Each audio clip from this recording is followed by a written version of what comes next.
Hello and welcome to Chick Chat. I'm your host, Jessica Fowler, and I'm here with Sandy Jameson and Sonia Thomas. The three of us have come together to explore topics that we believe will lead to happier lives. So thank you for joining us. Today's subject that we're going to chat about is sleep. We all need more of it. I miss it. Well, you have 2 kids. It's true. Yeah. Are you sleeping at all? You know what? I'm starting to sleep. I'm starting to get some good stretches, but I went to bed at 8:30 last night. Yay. So that's how I make it happen. Yeah, progress. Figuring out how to make it happen is what I think is really important. For sure. I've, in studying for this topic, I came across a study that said 1/3 of Canadians are sleep deprived.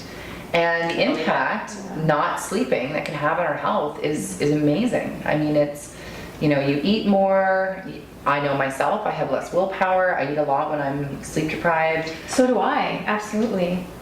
Yeah, sorry to interrupt, but yeah, like I'm just like going back to an earlier episode on like eating too much popcorn. When I don't sleep enough, I eat more carbs. I think we all do because like our body is craving more energy and we go to that quick fix that ends up actually depleting us in the I long think I'm the haul. opposite though. When I became a mother 4.5 years ago and I wasn't getting the sleep, I knew that I needed to exercise and eat healthy so that I could handle my day. So I went the opposite for sure. And I think meal prepping is part of that. Just knowing what you're going to have to eat and putting healthy food in the fridge is really important and can help. Well, you had a plan of action. Like you already knew like True. moms don't That's true. sleep, so But I think that, because you planned ahead, right? Like I feel like when I'm on lack of sleep, I have no willpower. It's like, okay, I just gotta eat because I'm running on fumes. But smart way of handling it.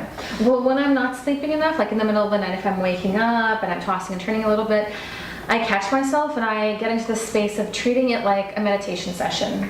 So I don't feel like I've learned this, like, so that it helps with my frustration in the moment. And so I treat it like it's an opportunity. Yeah, I'm not sleeping, but I can still get some rest. And so I'll listen to my breath. I'll like drop down into like my stomach and I'll just like, breathe in and out. And it actually helps me get to sleep, or at least I get a better rest. I count. If I wake up in the middle of the night, I'll just count numbers and watch them float away, and that's how I get back to sleep. Oh, interesting. I do, and I think I learned it from you. Sometimes I can't either go to sleep or I wake up with anxiety. Is having a notepad at the side of my bed, just to, you know, because I'll go through like all my to-dos and what I need to do the next day, and that can keep me up all night. So I'm just writing it out can help me go back to sleep. For sure, definitely a good tip. And speaking of notepads, if you don't, think about getting a dream journal to put right by your bed. One of my favorite parts of sleep is dreaming.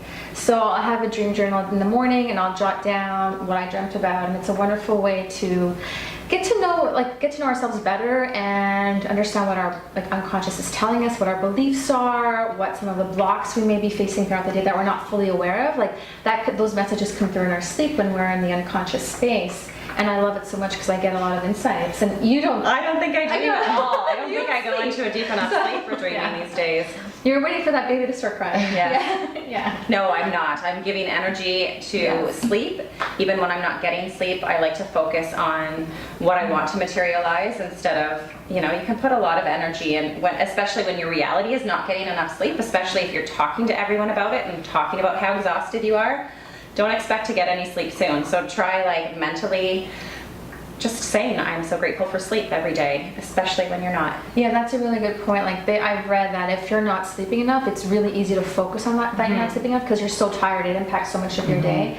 But try and stay as much as possible present in the work that you are doing. Be kind to yourself that you're doing the best that you can. Have compassion. Of course. And just really be present with whatever task is in front of you. Because if you start to ruminate a lot about not sleeping, it really builds our anxiety and it creates more of it.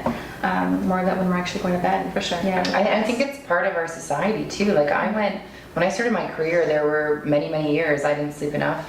I almost felt guilty sleeping. If I could get through a week of 4 hours sleeping and just being at the office late, I felt great. This is success. This is what I should be doing. And there's a great book, Adrian Huffington, The Sleep Revolution, which I haven't read in complete, but the thesis of this is for us to look at sleep differently. And instead of looking at sleep being, I wish I didn't need it, and it being this negative thing that we just have to make time for, we should look at it as a positive, and we really should focus on getting enough sleep and realizing the benefits from it. Yeah, think and far not too many- prioritizing being busy all the time, Right. like, and valuing that above everything else. Like, the busier we are, the better we are, which is like bullshit. Like, nobody functions well that way. Yeah. And not watching one more Netflix movie That's or episode, so right? hard Which- for me.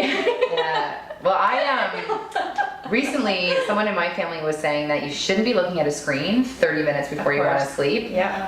And I'm really bad for that too. I go in even on my phone, you know, watching my YouTube videos. But now I've switched, instead of watching, is to listening to podcasts. So I can actually put my phone away. I'm not looking at the screen, but I'm listening. And even that change has That lulls you? really helped me Okay. fall asleep faster. Part of your sleep hygiene. Yeah. Yeah, and mine is like saying a prayer before going to bed. So saying what I'm grateful for, and then saying a prayer for my family, for my friends, to my angels, to my guides, and I feel like that helps me book in the day. And I like that. yeah, and sets the tone for, I like for that my too. bedtime. And mine's the meditation as well. I do a meditation before bed, and usually I fall asleep within 10 or 15 minutes, but it's my brain focusing on something instead of the to-do list, Yeah. right? Yeah. For sure. Well, thank you for joining us. Let us know how you feel about sleep. What's important to your sleep routine? Is there anything that we should learn? And we do ask that you like, share, comment in the sections below. And we look forward to joining you next time. Thanks.